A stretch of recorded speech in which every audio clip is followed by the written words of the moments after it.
Well, if those are non-essential modifiers, then what do you suppose adenomatous, cancerous, complicating pregnancy? Keep looking under the withs where you find adenomatous, cancerous, complicating pregnancy, congenital, cystic. Are you with me? Well, if the others were non-essential, what are these? These are essential modifiers. So an essential modifier is one that will change the code selected, won't it? Because if it was an adenomatous goiter, it's a 241.9, but you also have to see also goiter nodular. But if it was just goiter, it's 240.9. So every time you see those terms in parentheses following a main term being that bold-faced print, look at them and say, okay, they can either be there or not be there. Put your finger over them. Put a piece of paper over them. Think about them being a neon light. On, off, on, off, on, off. It will not matter. They can be there or not be there, and it will not change the code you're selecting. All right. The bottom paragraph on page 17 talks about the difference between the non-essential and the essential modifiers. Essential modifiers are listed as subterms in the alphabetic indices. Isn't that just what we looked at? Subterms? We talked about them last week. They are essential. They will affect the code number assigned. All right, words in parentheses are non-essential and do not affect the code assignment. Parentheses don't affect it. Subterms do affect it. That brings us to exercise 2.1, which you may have done or may not have done. But let's look at the title and the inclusion notes for code 490. Put an X in front of each of the diagnostic statements that is included in code 490. All right? Pardon? They give us the answer. Well, and that's the problem. If they don't give you the answers, then later on when you're doing exercises, you'll have no way to check yourself. So it's always better when you get to an exercise, cover the answers up, put a piece of paper there, and kind of test yourself as you go. We have tried it, both books with answers and books without. The books without, oh my gosh, the instructor's having to Xerox stuff and send you the answers, and it's a mess. So just start learning to fold back. Okay. That works better. All right, so we look at code 490.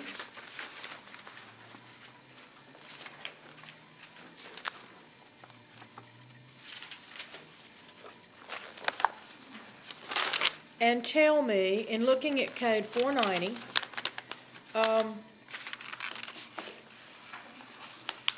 is catarrhal bronchitis not otherwise specified included in 490?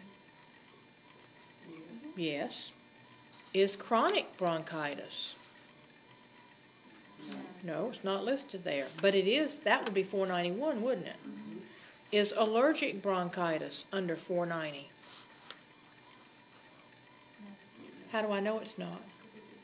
Because it's excluded. Is tracheobronchitis not otherwise specified included? Yes.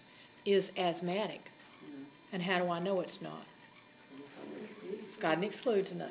That's all that little exercise was trying to get you to realize, is to, how to know when things are included and not. All right, square brackets. I'd like for you to turn in your alphabetic to the word diabetes. And if you don't already know, diabetes has lots and lots of manifestations or things that occur as a result of diabetes.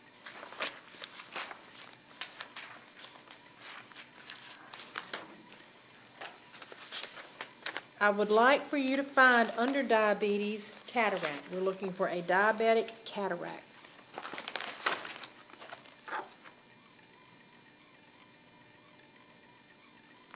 When you find that, you find the code of 250.5, and to the right of that, do you see some square brackets? That's what those are. Those are called square brackets. Now, there's a couple of reasons for square brackets. Here is one very common reason, and that encloses a code that is required to be used along with the 250.5. However, in the brackets, the code in the brackets can never be used as a principal diagnosis code. Oh, so we've thrown something in there. Now we've got to stop and talk about principal diagnosis, don't we? All right, so we get kind of off the beaten track here. Have you come across the definition for principal diagnosis yet in your reading? All right, the principal diagnosis is the reason determined after study, after study, after study, after study, after study, to be chiefly responsible for occasioning or causing the admission of the patient to the hospital. The reason determined after study to be chiefly responsible for occasioning or causing the admission of the patient to the hospital. All right, the patient has the following. An FUO. Do you remember what an FUO is? Fever of undetermined origin. You pick that up in terminology. An FUO, a fever of undetermined origin. What does that mean? Don't know where it's coming from. They've got a fever and you don't know where it's coming from. All right, so you admit them to the hospital, and 2 days later, you realize that they had that FUO because they have the flu. Okay? 2 days later, they have an AMI. What is an AMI?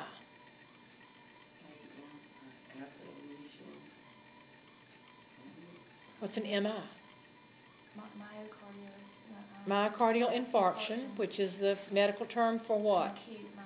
An acute myocardial infarction. They're having a heart attack. All right, so they were admitted to the hospital for an FUO. 2 days later, they found that the FUO was due to the flu. 2 days after that, they had a heart attack. Now, I want to know what the principal diagnosis is, but before you answer, it is the reason determined after study to be chiefly responsible for causing the admission of the patient to the hospital. The flu. That's exactly right. It is not the MI. The MI did not cause that patient's admission. The MI is something that happened afterwards. You will grow to know that as a complication. But right now, why did they come in? They came in because of the flu. All right, now, you say, wait a minute, they came in because of the fever. No, the principal diagnosis rule tells us that we have to find the reason that was chiefly responsible for them coming into the hospital. All right, that's kind of back to giving you a little more than you're asking for right now. When we look up diabetic cataract, and we look up the 250.5, that code is diabetes with ophthalmic manifestations. The manifestation is the 366.41, or the diabetic cataract. Which one did the patient come in for? What do we code? Underlying disease? Diabetes. The diabetes. If we're not sure about it, do we have some square brackets there that are going to help us out? Yes. Because the square brackets tell us that that code in those square brackets can never be the principal diagnosis code. Whew, that helps a lot, doesn't it? Yes. So you want codes like that, because the square brackets just say, no way, no how, can never be. Don't worry about it. I don't care who says what. It cannot be a principal diagnosis code under any circumstances. All right, another